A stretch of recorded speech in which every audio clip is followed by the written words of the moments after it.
Assalamualaikum. Sebelum aku mulai, pastikan kamu sendirian dan lampu sudah mati. Jika kamu mendengar namamu dipanggil, jangan pernah menjawab, karena cerita ini sudah dimulai. Pendakian itu kami mulai sore hari, kami berempat. Dan merasa gunung ini mudah, kami tertawa keras. Padahal penjaga base camp sudah memperingatkan. Jangan bicara sembarangan, jangan sombong, dan jangan menantang. Tapi kami mengabaikannya. Saat matahari tenggelam, hutan menjadi terlalu sunyi. Kabut turun tiba-tiba, padahal belum malam. Langkah kami terasa berat, seperti ada yang menahan. Suara serangga hilang, hutan menjadi mati, dan menghitung orang. Bayangan di depan kami jumlahnya lebih dari 4, tapi tak satu pun dari kami berani bicara.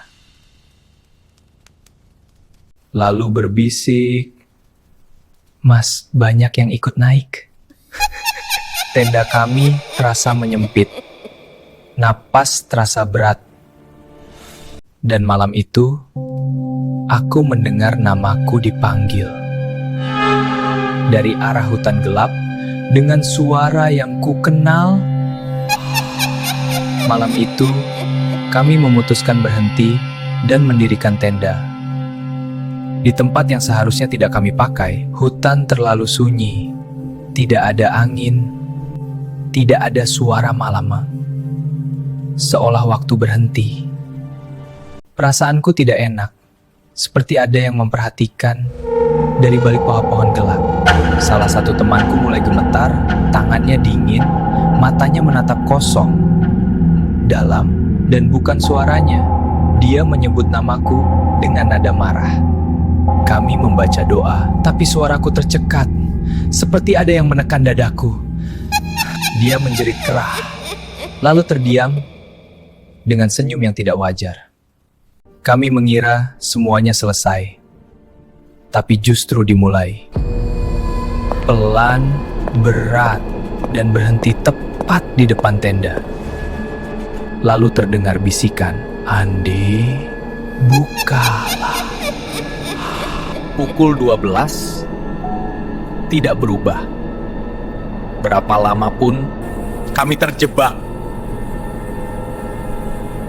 Di malam yang sama, teriakan terdengar jauh. Bukan suara manusia, karena aku takut. Jika aku bersuara, aku tidak akan kembali. Cahaya muncul di kejauhan. Kami kira pagi datang, tapi hutan tetap gelap. Kabut makin tebal.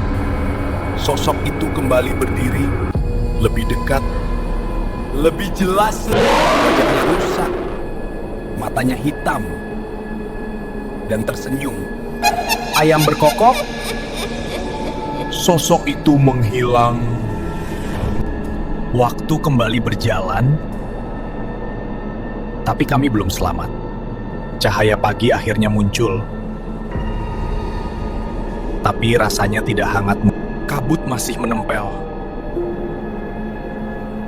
seperti tidak ingin kami pergi. Kami sepakat turun. Tanpa melanjutkan pendakian, langkah pertama terasa berat, bukan karena lelah, tapi karena rasa diawasi.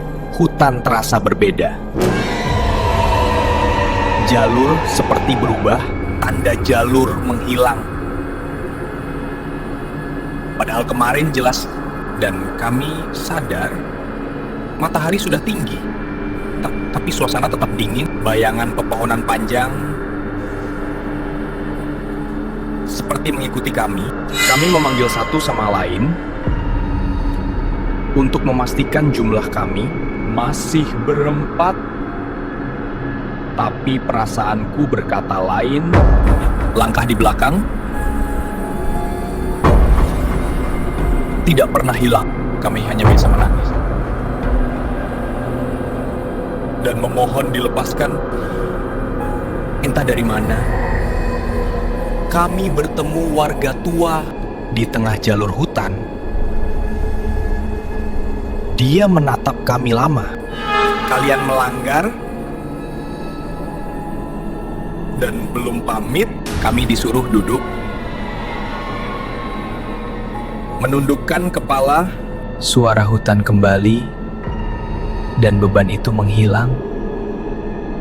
Seolah tidak pernah ada. Tak lama, kami melihat Beseken. Salah satu temanku sakit lama. Ada yang tidak pernah naik gunung lagi. Dan aku masih mendengar langkah itu. Kadang di malam sunyi, di luar rumahku sendiri. Cerita ini bukan untuk menakuti, tapi mengingatkan gunung bukan tempat wisata biasa. Ia punya aturan dan penghuni yang tidak terlihat. Jika kamu naik, jaga ucapan, jaga sikap. Karena tidak semua pendaki diberi izin pulang utuh. Terima kasih sudah mendengarkan di channel Kimpol Visi. Dan ingat, jika kamu mendengar namamu dipanggil di gunung, jangan pernah menoleh. Saya Ipul, pamit.